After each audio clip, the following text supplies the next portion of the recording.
नमस्कार दोस्तों, एक बार फिर से आपका स्वागत है हमारे YouTube चैनल विकीट्यूब प्लस पर। दोस्तों, आज हम आपको अपने मन पर काबू कैसे पाए कहानी सुनाने जा रहे हैं। तो चलिए शुरू करते हैं।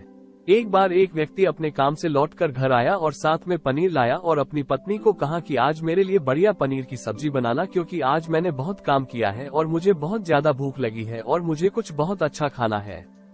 उसकी पत्नी कमरे से बाहर आई और पनीर लिया और कहा कि बिल्कुल आप हाथ पैर धोकर तैयार हो जाइए, मैं आपके लिए बहुत ही स्वादिष्ट सा खाना बनाती हूँ। वो व्यक्ति फ्रेश हो गया और टीवी देखने लगा और इंतजार करने लगा सब्जी के बनने का, ताकि वो उसे कहा सके। किचन से बहुत अच्छी खुशबू आ रही थी। वो व्यक्ति बस सोच रहा था कि जल्दी से खाना बन जाए ताकि मैं अपनी भूख को मिटा सकूं। लगभग 1 घंटे के बाद खाना बनकर तैयार हो गया। स्वादिष्ट सा भोजन अब खाना लगने ही वाला था कि उस व्यक्ति ने अपनी पत्नी से पूछा कि खाने में नींबू है कि नहीं, क्योंकि मुझे पनीर की सब्जी में नींबू डालकर खाना है। लेकिन पत्नी ने कहा कि नींबू तो खत्म हो गए, आपसे कहा था लेकिन आप भूल गए। व्यक्ति ने अपनी पत्नी से कहा कि रुको रुको, अभी खाना मत लगाओ, क्योंकि नींबू के बिना खाने में बिल्कुल मजा नहीं आएगा। तो मैं अभी गया और अभी नींबू लेकर आया। वो व्यक्ति वापस से कपड़े पहनकर तैयार हुआ और नींबू की पास वाली दुकान पर गया। जब वहाँ पर देखा तो नींबू नहीं थे। उसका दिमाग क्रोध से भर गया। उसने सोचा कि यार, उसके पास नींबू नहीं है, चलो थोड़ी आगे वाली दुकान पर जाता हूँ, शायद वहाँ नींबू मिल जाएगा। वो थोड़ा और आगे गया, लेकिन वहाँ पर भी नींबू नहीं मिले। अब उसने सोचा दूर की सब्जी मंडी चला जाता हूँ, वहाँ से नींबू लेकर आऊंगा, क्योंकि नींबू के बिना सब्जी में मजा नहीं आएगा। करीबन आधे घंटे के बाद वो करीब के सब्जी मंडी में पहुंचा। वहाँ पर उसे नींबू मिल गया और वो बहुत खुश हुआ कि चलो नींबू मिल गया और अब मैं घर में जाऊंगा और सब्जी में नींबू डालकर अच्छे से सब्जी खाऊंगा। अब वो खुशी खुशी नींबू लेकर घर आया और अपनी पत्नी से कहा कि जल्दी से सब्जी गरम कर दो, रोटी गरम कर दो और नींबू काट, ताकि मैं अच्छे से खाना खा सकूं।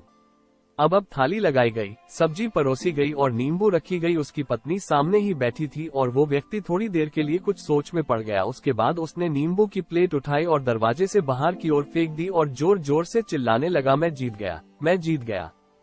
पत्नी ये देखकर घबरा गई कि कहीं ये पागल तो नहीं हो गए, इन्होंने सारे के सारे नींबू दरवाजे से बाहर की ओर क्यों फेंक दिया। उस पत्नी ने उस व्यक्ति पर चिल्लाया और कहा कि आप पागल हो गए हैं, अभी तो इतनी देर तक नींबू के बारे में पूछ रहे थे और अभी जब नींबू घर पर ले आए और खाने बैठ गए तो आपने इन नींबुओं को दरवाजे से बाहर फेंक दिया और अब चिल्ला रहे हो कि मैं जीत गया, मैं जीत गया। पत्नी पूछी, आप किस चीज में जीत गए, हुआ क्या? अब व्यक्ति खुशी खुशी बैठ गया और अपनी पत्नी से कहा, आप भी बैठो, इत्मीनान रखो, बताता हूँ कि क्या हुआ।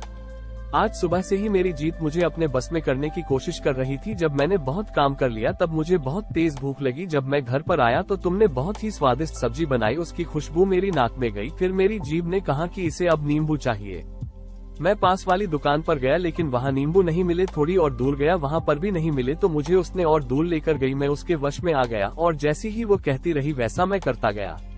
अब मैं वैसा ही करता गया जैसा वो मुझसे करवाती गई, लेकिन अंत में मैंने विजय प्राप्त कर ली। मैंने उसे उठाकर बाहर फेंक दिया और कह दिया कि तुम्हारा मुझ पर कंट्रोल नहीं है, बल्कि मेरा तुम पर कंट्रोल है और मैं जीत गया।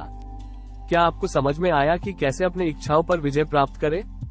कई बार लोगों को शराब पीने की आदत लग जाती है और उस चक्कर में वो भटकते रहते हैं। यदि एक जगह नहीं मिलती तो दूसरी जगह जाए है, दूसरी जगह नहीं मिलती तो तीसरी जगह जाते हैं। और अक्सर युवाओं के साथ ऐसा जरूर होता है कि वो शराब पीने के लिए बैठते हैं, सारी शराब खत्म हो जाती है। उसके बाद एक ना एक व्यक्ति जरूर कहता है कि यार और चाहिए के चक्कर में शराब ढूंढने के लिए निकलते हैं। देर रात हो जाती है, वो भटकते रहते हैं, एक जगह नहीं मिलती तो दूसरी जगह जाते हैं, दूसरी जगह नहीं मिलती तो तीसरी जगह जाते हैं और अपने समय, पैसे और अपने आप को बर्बाद करते रहते हैं। यदि आपने अपनी इंद्रियों पर विजय प्राप्त नहीं किया तो आप भी नींबू की खोज में सिर्फ भटकते ही रहेंगे और हमेशा परेशान रहेंगे। इसीलिए अपनी इंद्रियों पर काबू पाइए और अपनी जीवन को खुशी खुशी बिताइए। आशा करता हूँ कि इस स्टोरी के माध्यम से आपको कुछ न कुछ सीख जरूर मिली होगी। अगर मिली हो तो अपने दोस्तों के साथ ज्यादा से ज्यादा शेयर जरूर करें।